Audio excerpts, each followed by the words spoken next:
Again, Ashley, and today's project is taking out the dash and go ahead and spray painting it with vinyl spray paint, especially for vinyls, to make it nice, new, and pretty looking. So I just got done pulling it out. I'm really tired. It took me a couple hours. The first step, for those of you who've never done anything before, is to unplug the battery. Normally your battery will say negative and positive, or it'll be black and red, but mine wasn't like that. So I had to look through the owner's service manual to figure it out, but basically that's the grounding one, so that gets unplugged first, and the other one gets unplugged second. So when you come in here, if you're thinking about removing your dash, I thought it would be fairly simple, but it turned out to be pretty labor intensive. So when you look behind your dash, you're going to see this. This is what's behind it. And you're going to see like crap loads of wires. Now for the lay person like me who doesn't know what anything plugs into anything, you need to make sure that you label things, or else you're not going to figure out what went where when you put it back in. So like what I did is I would take the grouping. So this is the grouping for my lights. I don't know if you can read that, my little light button. And so I labeled that grouping, and then within that grouping each wire has a number. So 2, 4, whatever, 3. And then where they plugged into on the dash, I went ahead and put a corresponding number on there so that there's no questions. Well, I'm sure there'll be questions when I plug it in, but there's not as many questions when I go to plug it back in. And as you can see, like, there was a lot of wires that had to be unplugged. The lights, the emergency lights, the defroster, the cigarette lighter, all kinds of crap. So it is kind of a pain, and there's some tight places that you have to get to, but it's well worth it for having a pretty dash. And it really isn't, like, don't be intimidated, because I don't know what the hell I'm doing, and I managed to do it. Now whether or not I'll be able to get it back in and everything working is remains to be seen.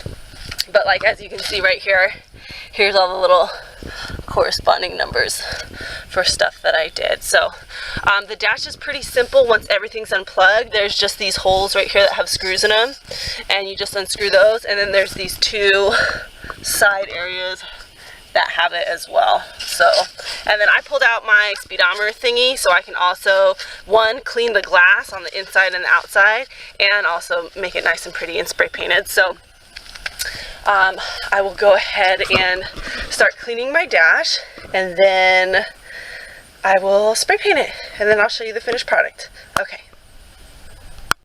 Okay, and also one more quick thing. These are the tools. These are the only tools I use. So screwdriver, because there are some screws, and these things are the bomb. Any like hard to get place, any just labor intensive type of really like hard nut, these are what you need. So I pretty much use like this, I think it's called a socket wrench, for almost everything on there. But there were a couple times that I did need this wrench as well, but pretty much all the socket. And then, trick of the trade, so I was starting to panic because these things, as you can tell, are like really old. Well, maybe you can't tell, but I can tell. And they were just stuck on to everything, and I could not wiggle them off, and I was like literally worried that I was just gonna like pull the whole wire out. So finally, after like crying for a little while, I figured it out to get these needle nose pliers. And all you gotta do, let me see if I can do this without, like, hold on. I apologize, I'm the only one. Here.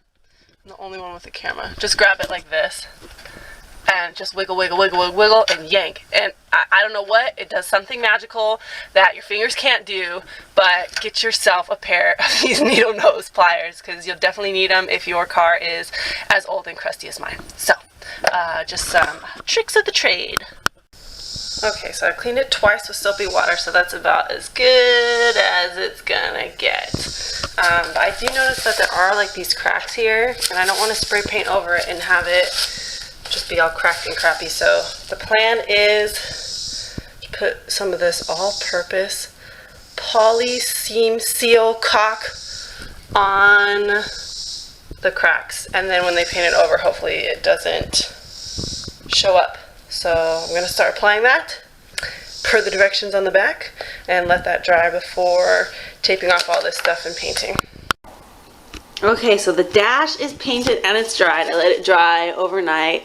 I don't know what the deal was with this because I used 2 cans of spray paint, but I think it has to do with the way I sprayed it. But there's certain spots that don't look quite as shiny, but it just looks so much better than it did. It was just so sun cracked and worn. And as you can see, like, here's some of the cracks that I filled with like caulking. So you can still see the crack, but it looks so much nicer. And all my pieces turned out really good. So I just stuffed them with paper towels and lined it with tape so it would protect what needed to be protected. So it turned out really good. So I'm going to attempt to install it and hope that everything matches up, but it just looks so pretty. Okay, so finally got the dash installed. So a little tricks of the trade, word to the wise. The first step you want to do is probably stick these screws in on the side, but you have to be really careful to make sure that this thing right here finds its place under here, because there's actually this metal part. When we first installed it, the metal part was sticking out. So make sure this goes up and in to the little crevice that it's supposed to be going into. And then also the steering wheel is kind of tricky because it just doesn't bolt back up into it. You actually have to almost push and lift the steering wheel at the same time to get it in a line with the dash. So just a couple tricks, but as you can see, my dash is shiny as shizzle. So it looks really nice. And then of course we attached it back up there. Just one recommendation I have: if you think you're over labeling your wires, you are not, and you probably need to label some more, because when I went back to plug everything in, some of the tape had fallen off or it was a little confusing. So what I did, and I recommend this, is not only labeling everything, but on each component where you know there's a cluster of wires, doing that bigger label, and then also taking a picture of it. I found that really helpful. I had to consult on a picture at least once, and it helped me figure out what I was doing. So it looks really nice. Let me show you from the back view. It looks so shiny and pretty. So Miss Shaquita got a little facelift, and then maybe someday I'll figure out what all these wires are to, but that's how it came, so I didn't want to mess with it. So hopefully you learned something, and have an awesome day. Oh, and in case you're wondering, yes, I did turn the bus on, drove it around the neighborhood. Everything worked and nothing exploded, so yay me.